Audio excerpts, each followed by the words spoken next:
जय हिंद। एचआरसीटी यानी high resolution computed tomography HRCT scan की मदद से कोविड-19 से संक्रमित फेफड़ों और प्लम्बरी की स्थिति का आसानी से पता लगाया जा सकता है।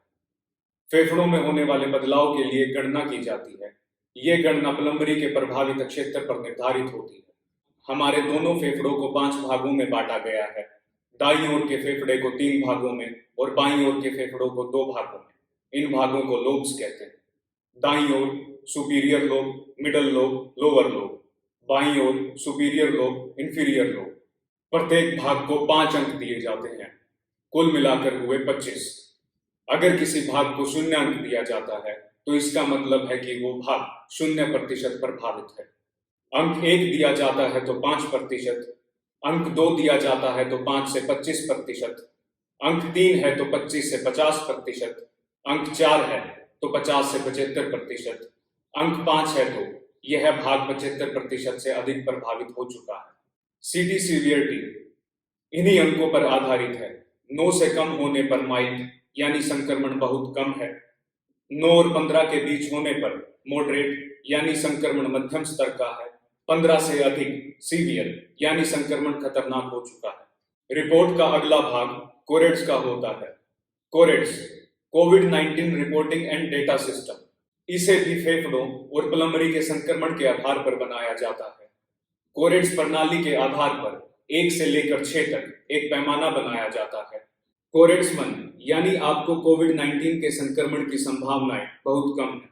कोरेट्स 2 यानी आपको कोविड के संक्रमण को छोड़कर कोई दूसरा संक्रमण हो सकता है। कोरेट्स 3 यानी कोई भी दूसरा संक्रमण, कोविड-19 दोनों में से कोई भी हो सकता है। कोरेट्स 4 यहाँ कोविड संक्रमण की संभावनाएं बढ़ जाती हैं।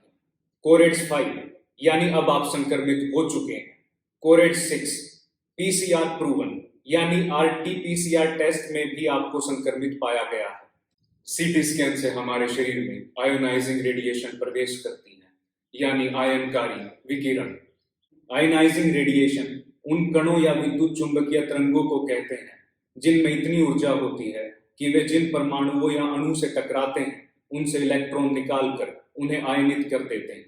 इसका स्वास्थ्य पर भयानक प्रभाव हो सकता है। जब हमारे शरीर की कोई कोशिका आयनाइजिंग रेडिएशन से क्षतिग्रस्त होती है तो 3 संभावनाएं उत्पन्न होती हैं। पहली कि कोशिका स्वयं की मरम्मत कर सकती है और फिर से सामान्य हो सकती है। दूसरी कि कोशिका स्वयं की मरम्मत नहीं कर पाती, जिससे उसमें परिवर्तन होता है और यह परिवर्तन भविष्य में कैंसर का कारण बन सकता है। तीसरी संभावना यह है कि कोशिका को बहुत अधिक नुकसान होता है और कोशिका मर जाती है, पर कोशिका की मृत्यु हमेशा एक बुरा विकल्प नहीं होती। आयनाइजिंग रेडिएशन का प्रभाव इसकी दर, तीव्रता, मात्रा और समय के अंतराल पर निर्धारित करता है। बच्चों और युवाओं में इसका प्रभाव देरी से देखा जाता है। युवाओं में अधिक कोशिकाएं होती हैं जो तेजी से विभाजित हो रही होती हैं, ऊतक बढ़ रहे होते हैं और उनके सामने एक लंबा जीवन काल होता है, जिससे कैंसर को पनपने का समय मिलता है। मेरा आप सभी से यही परामर्श है कि अधिक आवश्यकता होने पर या अपने डॉक्टर के परामर्श से ही सीटी स्कैन करवाएं। जय हिंद।